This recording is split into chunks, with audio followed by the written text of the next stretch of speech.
Our urban river valleys offer the richest, most fertile soil for agriculture. Very little of that fertile soil, however, still remains in agriculture. Our urban farmers are disappearing. Their work is hard, their hours long, but more importantly, their return is just too low to survive as a farmer.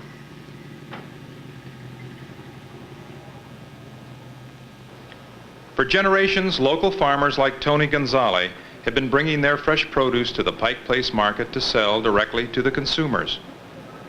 Tony Gonzalez continues, but many of these farmers have disappeared.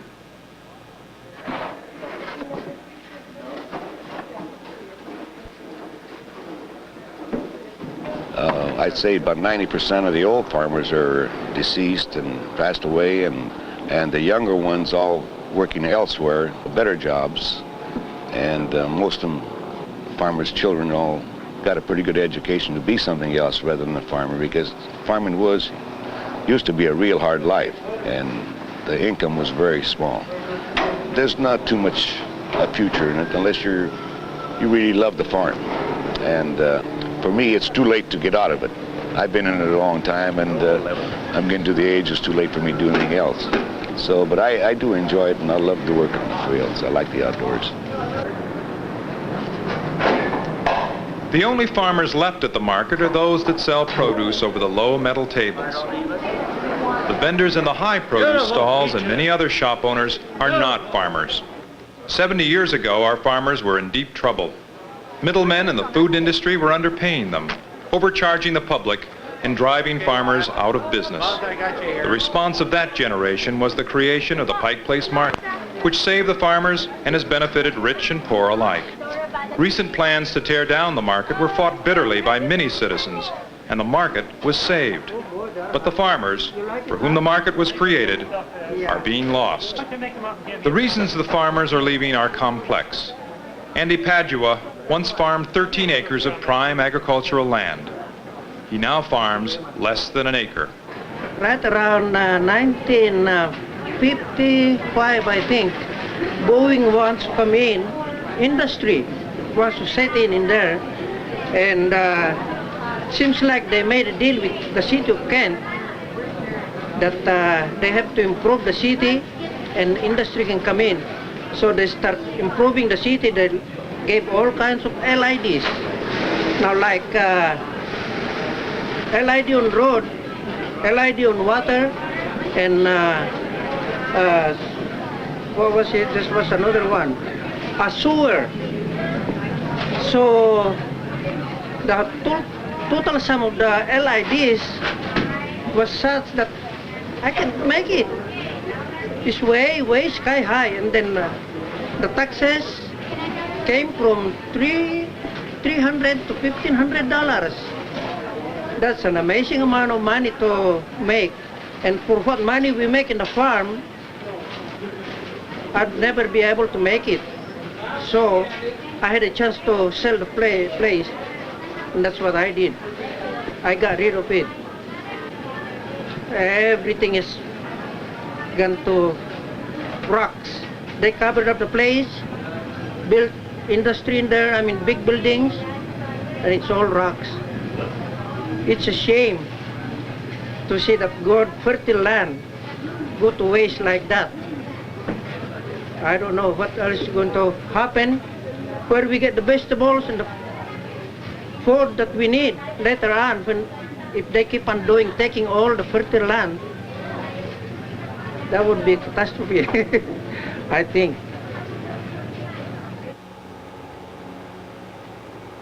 The use of the land has sorely changed. In the past, the valley bottoms and other prime soils, which comprise but 4% of the county, were used for agriculture. Dairy products, berries, and vegetables of all kinds were produced by the rich valley soils.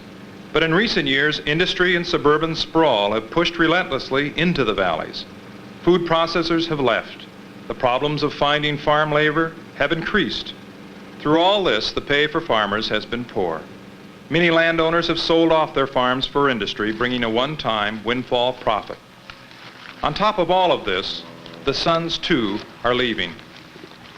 Yeah, my sons, you see, they, after they got out of high school, well, they didn't want nothing to do with farming. They used to work the market when they were young, when they were 14, 15 years old. The kids are real good on the farm till they're about 13 or 14. After that, it's pretty hard to get them back to work on the farm again because they're starting to learn other ways to go, and they're looking for an easier way to make a living. Well, the way it is, one boy has already got a job, and the other one has graduated high school, and he's going on to the mechanic school. So then I ask them what if they'll take it over, and they say no. I don't see anybody who's going to replace the present farmers right now. There's a few young farmers around, as you can see around here, but overall, most of the farmers are in their 60s or reaching 60, and their children are more educated, and there's no reason for them to go into farming.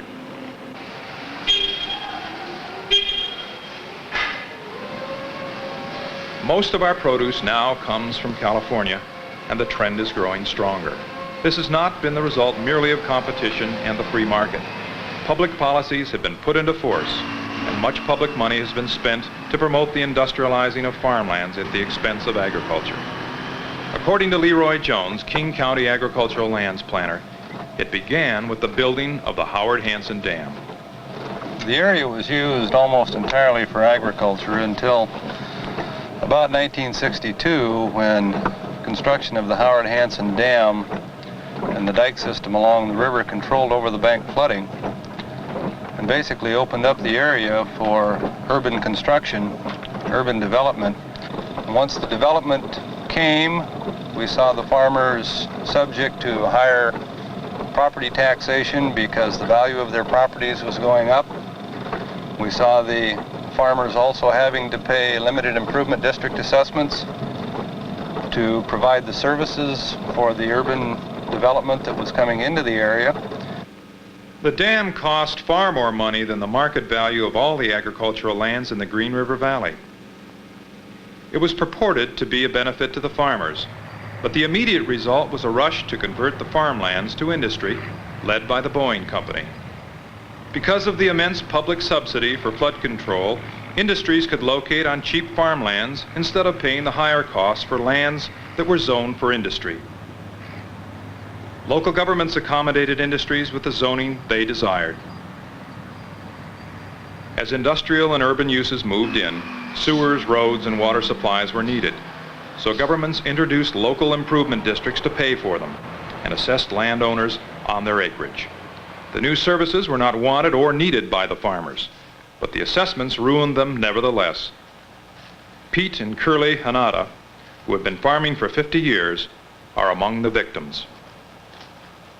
And this year, they put a big assessment on us for $11,000 for 3 acres, and we can't even pay the assessments like that. It's so high. 10 years ago, they put a $3,000 water assessment on the same property, and the ground is so bad that we can't even farm it anymore.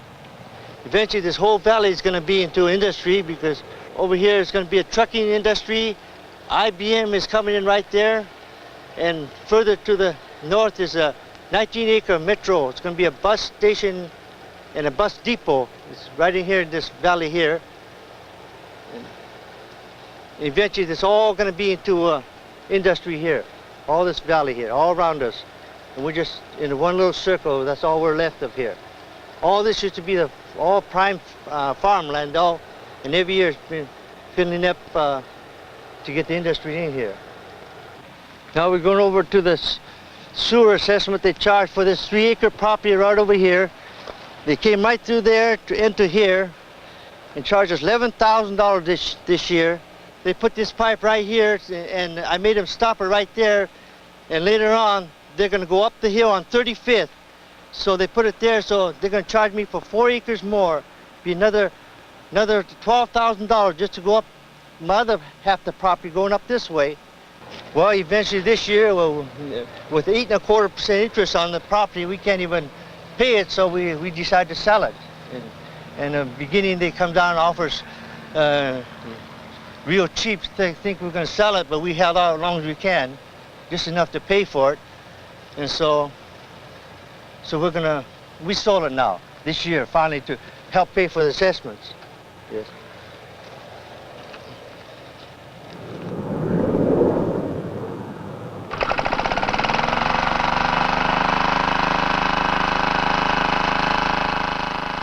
In order to keep paying, the Hanada brothers raise and sell vegetables and hold down full-time jobs. Pete works nights and Curly works days so they can stagger the farm work. These kinds of economic burdens force farmers to sell to land speculators who can afford to wait for a high price. State tax policy helps move the process along. Land is taxed according to its highest and best use. When land development occurs near a farming area, the tax assessor begins to anticipate a transition from agriculture to the so-called higher uses, and taxes go up accordingly. Since agricultural land has the lowest tax rate, it is apparently land at its lowest and worst use. Ralph James, vice president of the Bellevue Chamber of Commerce, wasn't able to continue his dairy farm when his taxes were raised to reflect nearby land development. And when they did this to the 500 acres in the farm valley, in our valley, it simply went up, doubled every year until it got from the original $1,270 up to around $30,000, which just ruined the operation because that meant we were paying taxes to a greater level than the production per acre. Freeway construction has caused additional problems, including poor drainage. In the mid-1960s, the Valley Freeway was developed, or at least started.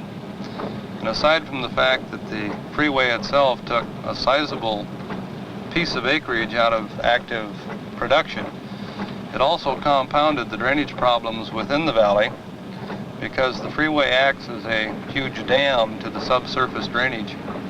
So now we have entered a period where the lands not being flooded by the river are still, in many cases, too wet to farm, simply because the water that falls onto the valley itself and onto the hillsides adjacent to the valley cannot escape into the river and is impounded and flood the valley for much of the year.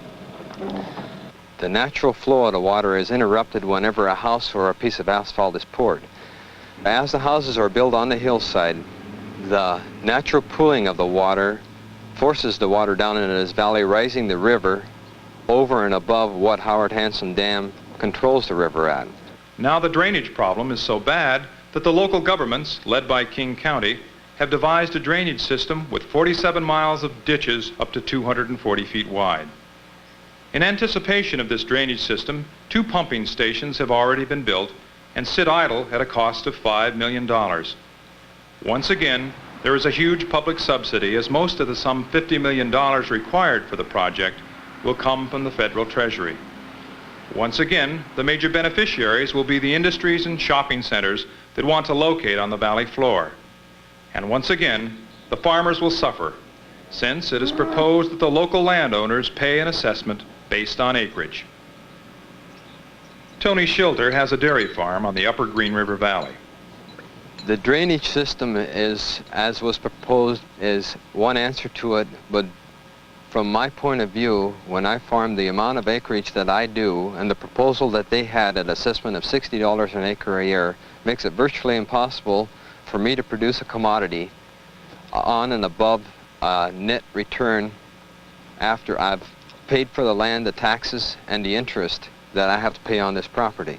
At $60 an acre, and me farming 300 acres would make it $18,000 additional liability against my price every year. At 10 years, that's $180,000 on 300 acres. That comes to quite a sum.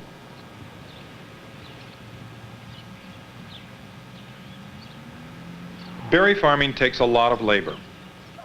To transport workers, the Nishimoto farm purchased 9 buses. Children used to help pick berries, but now federal law requires that workers be at least 12 years of age.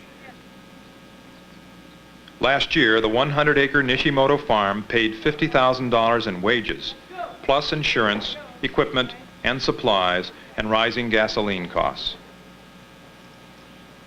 Joe Nishimoto. Gross income has to be pretty high to pay for all of this. In some years we come out good, and in some years we don't. Well, if we have 2 bad years, why then we're just about done for if we don't have a good one the next year. You see, every year we farm, there's no sign that we make money every year. We get 3, out of the 5, if we can hit 3, we're doing pretty good. And if we don't hit our 2 years, well then we're out of business. The future looks grim. Weather and market problems on top of taxes and public works. Most Friday mornings, these problems are hashed over by members of the Northwest Vegetable Growers Association.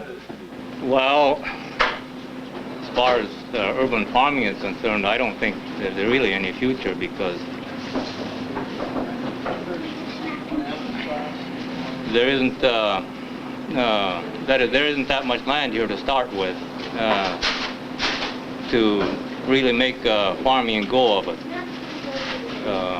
It's divided up into if it becomes urban, then it's divided up into small sections, and you can't make a living on 5 acres or 10 acres anymore. Like my dad, he had ground out here, he farmed, the freeway come and cut it in half. There's more people living on here, there's more vandalism. I've had 2 irrigation pumps ruined this year already. There's one fella had his tractor burned here a few years ago. I've had people who were driving their cars through my field, and there's a fella right here who's had his field driven through this year. And you get discouraging after a while. As far as plan is concerned, the highway is going to go right through my place. It's just going to divide it in 2. That's this highway going right through. It goes right through my place.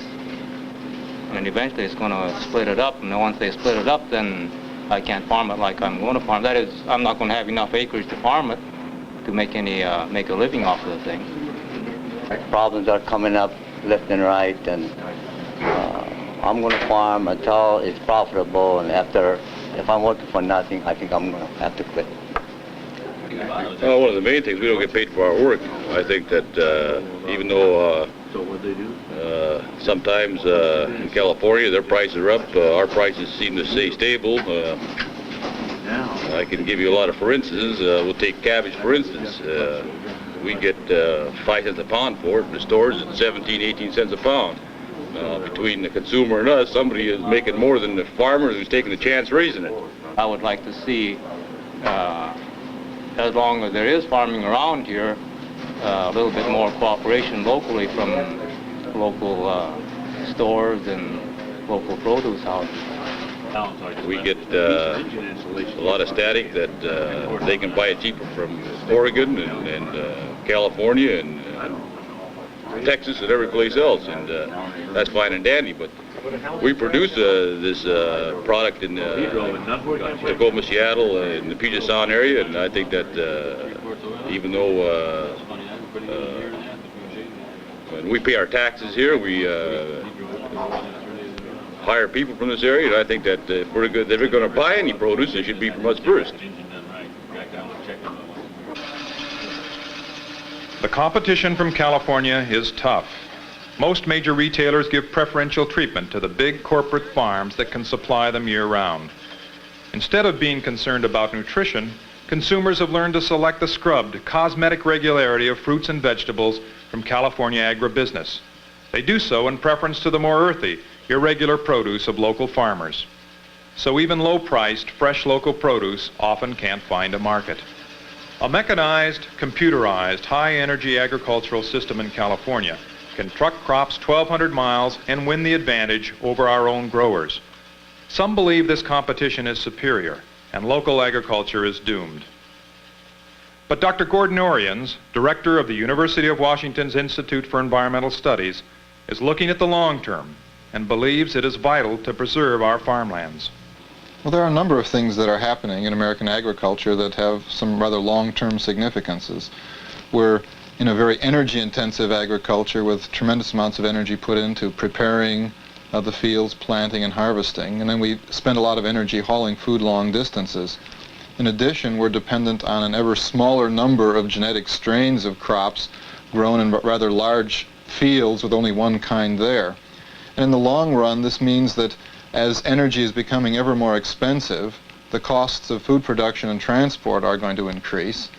As we have fewer and fewer genetic strains of crops, we're more vulnerable to weather disturbances, changes in pest organisms. And as we're more and more dependent on long-distance hauling and getting our plants from certain areas, we'll become more vulnerable to local climatic disasters. And as energy becomes very expensive, this high-energy, long-distance hauling will raise the price of food and hence lower the standards of living for us. And I believe it's rather important at this time when we still have a chance to keep options open, to be able to grow food close to the areas of consumption in the widest variety of possible climatic circumstances with the widest variety of genetic strains of crops. And I think in the long run this will be very much to our advantage, both economically and for forestalling certain kinds of disasters that may occur.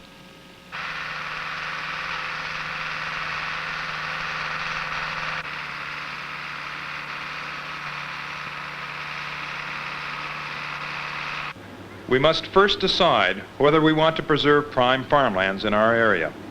If we do, we have much work to do.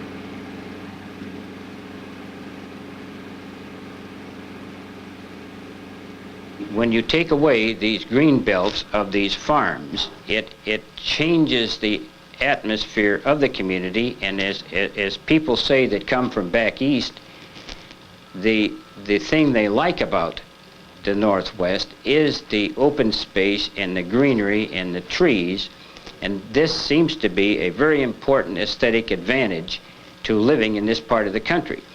The problem is that if agriculture is not economically viable, there's no way we can force the farmers to stay farming to please all the city people who want to see the beautiful open space and the cattle and all the crops growing. We therefore must work out some kind of a method to preserve them. But right now, without doing anything as far as public opinion or public service, public programs go, we would probably not have much agriculture left in this valley within the next 15 to 20 years. King County, however, is presently considering programs to maintain agriculture in the valley. We are looking at programs such as transfer of development rights, purchase of development rights, even fee simple purchase with a leaseback program, because the county government is recognizing now that perhaps 20 years into the future, the produce that we can gain from the lower Green River Valley may become very valuable. So if we wish to maintain some options, some flexibility for the future in the way this valley is going to be used, we need to preserve open lands now, make them available for farming, and I really feel that if they were available at a price that the farmer could afford, we would have active farming throughout the valley. But we are going to have to step in, and the public, through its government, both the cities and the county, and perhaps even the state, is going to have to step in and set aside some of these acres so that we can use them in the future if we really need to for agricultural production. But there's also much that consumers can do to support local farmers and get fresh produce in the bargain. Mike Carpenito farms about 50 acres and operates a roadside stand in Kent. The consumers really benefit by the local vegetables. It's fresher, it's more nutritious. When it's fresher, it tastes better. It's to their advantage to support the local farmers. If they don't support them, they'll be out of business, and there won't be any vegetables everything will be shipped from California. Be 4 or 5 days older, and it'll be just a great advantage to people to get out and support their local farmers, buy local vegetables, whether it be at a fruit stand, at a grocery store, or no matter where, just simply support the farmers. Well, one of the main things is if we could sell everything we grow here in the valley. A lot of times we can't find a market for product that we grow, and we have to put it back into the soil. If we get cooperation from these produce houses that give us a fair price for our stuff, or comparable to what vegetables it cost in any other part of the country, then I think we'd be all right. We have farmers willing to keep trying, if they can make a decent living. Well, I enjoy farming. I've been on a farm all my life, other than 2 years I was in the Army, and I like the outdoors. I don't think I could ever work inside at a desk. I like to watch things grow. I think that there's a certain amount of satisfaction you get from growing a good crop. I was born on a farm and knowing nothing other than farm, but just like what everybody else says, economics is. I think all farmers are just, the same, that they're not in farming because of the money so much as they like farming and they like to see things grow and all that. Well, the only reason I'm still here is I got a place to sleep and eat and something to eat and enjoy our work and work out and work in. That's why we're sticking to it. In order to help the local farmers, our grandparents created and patronized the Pike Place Market. Local government policies serve that end. If we want to save our farms today, we need to rekindle the kind of spirit that created the market, with policies suited to the current challenges. We need consumers who will faithfully support local farmers. The Port of Seattle is now acquiring the remainder of Tony Gonzalez's farm as part of the buffer zone around the airport. If trends continue, he may indeed be the symbolic last farmer at the market. Within the next year, I'm going to have to be moving elsewhere, or wherever I can find a place suitable to me. I still have a few acres else across the street, which belongs to my mother, which I can use and still maybe raise enough stuff to go to the Pike Place Market for another several years. Well, we're at a very serious timing juncture. Unless something is done very soon, the speed and acceleration of the farmers leaving this area or going out of business will increase. Unless the public itself is willing to do something in the way of subsidizing the maintenance of agriculture on a fair basis in the King County area, it will soon be too late. And at least it will cost much more than it would to do this today.